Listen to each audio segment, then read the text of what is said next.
¿El fin del milagro chino? La economía china creció solo un 0,8% en el segundo trimestre de este año con respecto al primero.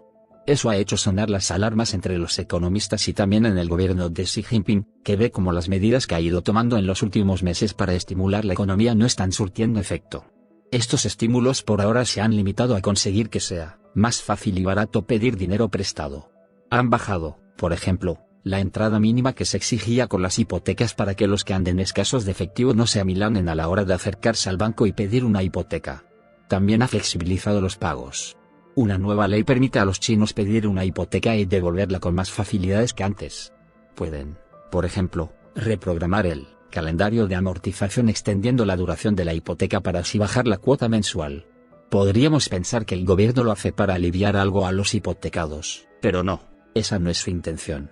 Lo que pretenden es que les quede algo más de dinero en el bolsillo para que puedan gastarlo en ocio o en compras. El Banco Central se muestra cauteloso a la hora de dejar que el yuan caiga demasiado rápido frente al dólar, el euro o el yen japonés. Los chinos agradecen el dinero extra, pero no necesariamente se lo van a gastar en salir a cenar por ahí, irse de vacaciones o comprarse un coche nuevo. En tanto que no ven el futuro del todo claro, cada yuan de más tienden a ahorrarlo por si se quedan desempleados. Si lo que quiere el gobierno es que salgan a gastar, tendrá que ponérselo más fácil. Tendrá que bajar más los tipos de interés y recortar algo los impuestos. Con lo de los tipos de interés ya se han puesto. El mes pasado el Banco Central de China bajó el tipo para préstamos, pero solo para los que se conceden a un año. Estaba en el 3,55% y lo han bajado hasta el 3,45%. Pero para el tipo que se aplica a los préstamos a largo plazo no ha habido cambio alguno. Estaba en el 4,2% y sigue en el 4,2%. Ese tipo es el que sirve de referencia a los bancos para establecer los intereses de las hipotecas.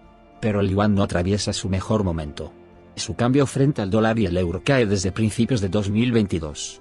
El Banco Central se muestra cauteloso a la hora de dejar que el yuan caiga demasiado rápido frente al dólar, el euro o el yen japonés. Eso limita su margen para hacer más recortes. El banco tampoco quiere que se forme una nueva burbuja inmobiliaria, con lo que les está costando desinflar la anterior. Esa es la razón por la que hasta la fecha han evitado estímulos fiscales potentes o grandes programas de gasto público. El deseo del gobierno es que los chinos consuman y alimenten a la industria nacional. Llevan con esto desde hace años. La economía china ha dependido durante demasiados años de la exportación y de un sector de la construcción gigantesco que ha construido cientos de millones de viviendas y grandes proyectos de infraestructura. Las infraestructuras no se pueden duplicar, pero en tanto que la población es numerosa, creen que todavía se pueden seguir levantando y vendiendo viviendas a nuevos compradores. Pero ese no es el objetivo, sino que esos que ya tienen una vivienda les quede algo de dinero para gastar en bienes de consumo y servicios. Los que quieren comprar una vivienda nueva no lo tienen fácil porque suelen ser jóvenes y a esos les está empezando a faltar el trabajo. El desempleo juvenil en China supera ya el 20%, algo impensable hace unos años. Sin empleo no hay hipoteca posible, pero tampoco mucho consumo. El mercado inmobiliario no levanta cabeza. Las ventas de viviendas nuevas aumentaron a principios de este año y luego volvieron a caer, poniendo sobre el alambre al mayor promotor inmobiliario del país tras la quiebra de Evergrande. Country Garden se llama y sus directivos no saben qué hacer para cuadrar las cuentas. La cuestión es que, solo en agosto, la venta de viviendas se desplomó más de un 30% con respecto al año pasado, y eso ha afectado directamente a la empresa, que se ha metido en pérdidas y ya ha empezado a no remunerar intereses de sus bonos. El chino medio recibe dos mensajes contradictorios.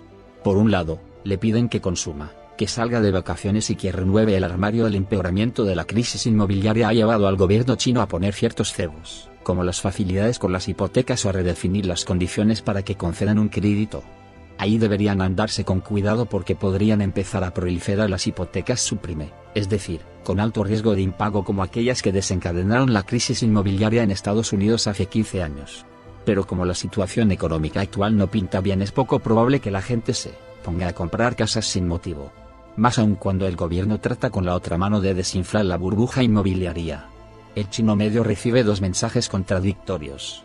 Por un lado, le piden que consuma, que salga de vacaciones y que renueve el armario. Por otro, que compre una casa, ya que hay más facilidades que nunca para hacerlo. Esto nos viene a decir que el gobierno no sabe muy bien cómo mantener la prosperidad, que es uno de los pilares que sostienen al Partido Comunista en el poder. Desde la muerte de Mao Zedong en 1976, el partido ha ido señalando prioridades, pero siempre antepone la principal, que es retener el monopolio del poder político. Las reformas de los años 80 y especialmente de los 90 tras los sucesos de Tiananmen, iban dirigidas a mantener el poder promoviendo un gran desarrollo económico que acabase con las demandas de apertura política que derribaron el muro de Berlín y finiquitaron a la Unión Soviética. El partido se tomó como prioridad el crecimiento económico porque sabía que sólo así podría seguir existiendo el régimen nacido en 1949. El objetivo fundamental del Partido Comunista de China ha sido siempre garantizar su propia existencia. Si las reformas económicas se hubiesen convertido en un obstáculo, el partido las hubiese desechado, pero no nos engañemos. La legitimidad del partido no depende del crecimiento económico. La prosperidad es una simple herramienta. El objetivo fundamental del Partido Comunista de China ha sido siempre garantizar su propia existencia. Si las reformas económicas se hubiesen convertido en un obstáculo, el partido las hubiese desechado. Pero les funcionó. Desde hace 30 años China crece a un ritmo desenfrenado. Eso ha tenido una parte muy positiva. Ha sacado a cientos de millones de chinos de una pobreza abyecta y les ha permitido llevar vidas mucho más dignas de las que tuvieron sus padres y sus abuelos. Pero aquello era solo un medio. Cuando el crecimiento económico se ha interpuesto entre el partido y el poder, se han decantado siempre por el partido, que es lo único realmente sagrado que hay en China. Para que el país haya crecido de la forma en que lo ha hecho ha necesitado mucha iniciativa privada, que hoy es muy importante en China.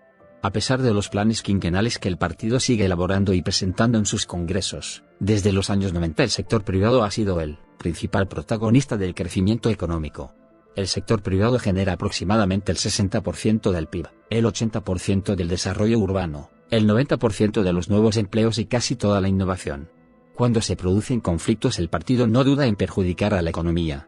Recordemos lo que pasó en Hong Kong hace unos años. El gobierno chino prefirió reprimir a los hongkoneses y dañar su economía, antes que consentir que fuesen por libre. Lo de Hong Kong no fue un incidente aislado. Cuando alguna empresa privada ha alcanzado cierto tamaño, como, por ejemplo, las tecnológicas, la han ahogado en regulaciones para evitar que creciesen más de la cuenta y se convirtiesen en poderes autónomos que pudieran mirar a los ojos de igual a igual al partido. Ese es el objetivo del partido y para eso, necesita grandes incrementos del PIB que vayan incorporando dentro de la clase media a los 600 millones de personas que todavía no han entrado en ella, aunque tanto el PIB como la renta per cápita han aumentado notablemente en las últimas décadas. Es sorprendente cómo se asignan este PIB entre el Estado y los agentes económicos privados. Los hogares chinos solo retienen alrededor del 55% del PIB, en comparación con las democracias occidentales, donde los ingresos de los hogares representan aproximadamente entre el 70 y el 80% del PIB. Eso deja muchos recursos al Estado para gastar y, como consecuencia, el PIB chino lo impulsa el consumo estatal y el consumo privado. Si la prosperidad económica fuese la base, los hogares chinos retendrían una proporción mayor de la riqueza nacional. Eso, por no hablar de que en China sigue habiendo 600 millones de personas, el 42% de la población, cuyos ingresos no superan los 1.000 yuanes mensuales, es decir, unos 130 euros. No llegan ni a los $5 diarios, por lo que habría que considerarlos pobres según los umbrales que fija el Banco Mundial. El partido tan solo quiere el poder. Sabe que para eso es necesaria cierta prosperidad, pero no demasiada. Consideran que los chinos necesitan un empleo, una vivienda y cubrir una serie de gastos. Lo que en España llamaríamos vivir modestamente. Ese es el objetivo del partido y para eso necesita grandes incrementos del PIB que vayan incorporando dentro de la clase media a los 600 millones de personas que todavía no han entrado en ella. Pero no se debe ir más allá, ya que la riqueza excesiva crearía legitimidades alternativas, algo que el partido no va a consentir. La situación actual es muy ilustrativa al respecto. El motor de crecimiento no se ha agripado, pero funciona a menos revoluciones. Lo que todavía no sabe el gobierno es cómo aumentar la velocidad de ese motor sin tener que enfrentar consecuencias no deseadas.